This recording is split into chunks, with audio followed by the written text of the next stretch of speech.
بسم الله الرحمن الرحيم والصلاة والسلام على أشرف المرسلين. Salam alaikum, bonjour tout le monde. Aujourd'hui, on va voir ensemble le cours numéro 4, toujours avec le module automate programmable industriel. On va voir ensemble un petit rappel sur la logique câblée. L'objectif, c'est permettre aux étudiants de apprendre une notion de la logique câblée et comprendre les schémas en logique câblée.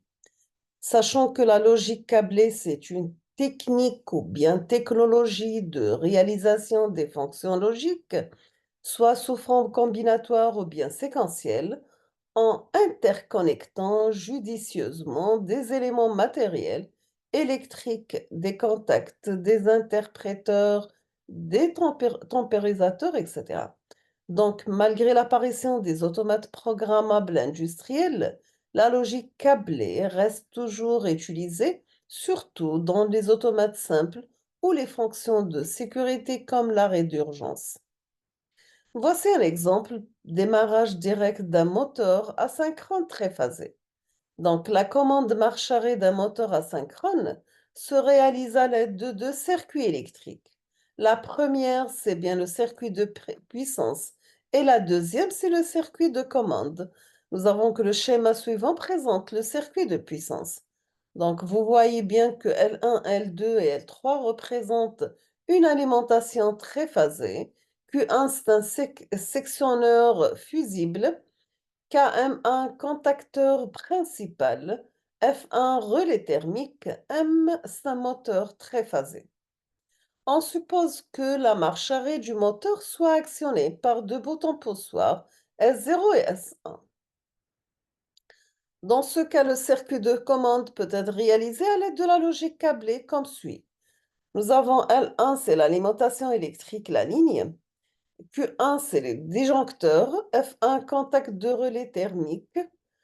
F1 active l'arrêt du moteur, S0 c'est un bouton d'arrêt, S1 un bouton de démarrage, le QM1 bobinage de contacteur, le N c'est le neutre de l'alimentation. Donc selon la table de vérité, on obtient le KM1 égale F1 bar, F0 bar et S1.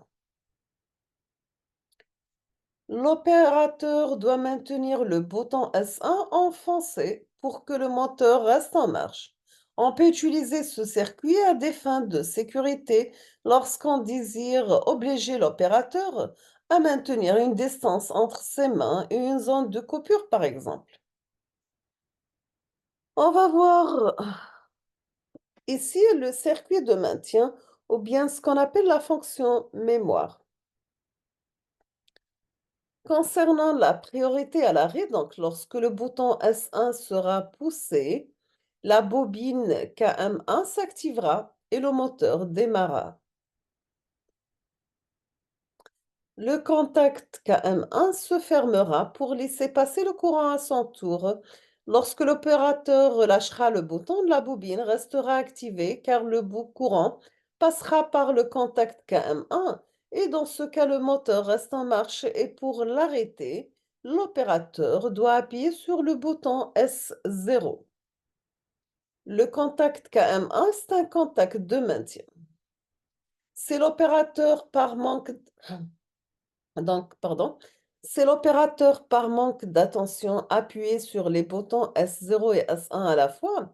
La méthode de câblage avantagera l'arrêt du moteur. On dit alors priorité à l'arrêt. Maintenant, on va voir la priorité à la marche. C'est par mesure de fonctionnement ou bien de sécurité, un process exige la priorité à la marche. On doit faire la méthode de câblage suivante. Donc, c'est un circuit de verrouillage.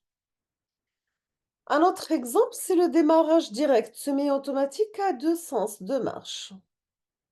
On veut démarrer un moteur asynchrone triphasé dans deux sens de rotation par un bouton poussoir S1 pour le sens 1, par un bouton poussoir S2 pour le sens 2 et un bouton poussoir S0 pour l'arrêt. Les deux contacteurs KM1 et KM2 sont utilisés pour faire tourner le moteur dans les deux sens, 1 et 2 respectivement. Donc, voyez bien le verrouillage mécanique à l'aide de donc signalé sous forme de triangle entre KM1 et KM2. Un autre exemple, c'est l'imitation du courant de démarrage. Donc, contrairement au démarrage direct, le démarrage des moteurs moyenne et forte puissance nécessite l'utilisation de procédés de limitation de courant de démarrage tout en maintien les performances mécaniques de l'ensemble. Donc, moteur, machine entraînée. Parmi ces types de démarrage, on trouve câblage, étoile et triangle. Nous avons ici les circuits de puissance et de commande de ce type de démarrage seront comme suit. Sachant que un KM1, c'est un contacteur étoile, le KM2, c'est un contacteur ligne et le KM3, c'est un contacteur triangle. Le contacteur KM2 est équipé par un bloc auxiliaire de temporisation. Donc, ce bloc est réglé au temps suffisant au moteur d'atteindre la vitesse de rotation et le courant de consommation nominaux. Ce bloc de temporisation fait retarder l'ouverture de contact NF du KM2 et la fermeture du contact NO du KM2.